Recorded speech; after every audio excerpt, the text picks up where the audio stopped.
રાજકોટમાં ફરી એકવાર મારામારીની ઘટના સામે આવી છે। 3 દિવસ પૂર્વે જૂના માર્કેટ યાર્ડ પાછળ ટ્રાન્સપોર્ટ ઓફિસમાં મારામારીનો મામલો સામે આવ્યો હતો। સામાન્ય લેટર પેડની બાબતમાં મારામારી થઈ હતી, જેમાં પીડિત પરિવાર અને ટ્રાન્સપોર્ટ એસોસિએશન દ્વારા પોલીસ કમિશનરને આવેદનપત્ર આપવામાં આવ્યું હતું। આરોપીની તત્કાળ ધોરણે ધરપકડ કરી કાયદેસર કાર્યવાહી કરવામાં આવે તેવી માંગ ઉઠી છે। આજડેમ પોલીસ દ્વારા આરોપીની ધરપકડ ન કરાઈ હોવાના પણ આક્ષેપો લગાવવામાં આવી રહ્યા છે। મારું નામ સુનિલભાઈ મગનભાઈ ધોળકિયા। આશરે 2 દિવસ પહેલા બનાવ બનેલો। યોગીરાજ પરમારનો મારા ફાધર ઉપર ફોન આવેલો લેટર પેડ બાબતે। લેટર પેડ બાબતે મારા પપ્પાએ ના પાડી, તો એ તરત અડધી કલાકમાં આવેલ અને બધે પીધેલી હાલતમાં હતા 6 થી 7 જણા।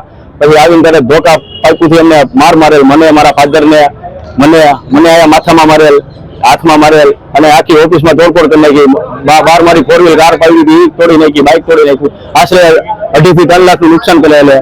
આજડેમ આ બાબતે આજડેમ પોલીસ ચોકીમાં ફરિયાદ કરેલી હતી, પણ હજી કઈ કાર્યવાહી થઈ નથી। આરોપીઓ ખુલ્લેઆમ હજી ફરે, એની કઈ ધરપકડ નથી થઈ। અમારી પોલીસ કમિશનરને એટલી જ માંગે કે એની કાયદેસરની ધરપકડ થાય અને સખ્તમાં સખ્ત સજા થાય અને ભવિષ્યમાં બીજી વાર આવી લુખ્ખાગીરી ન કરે।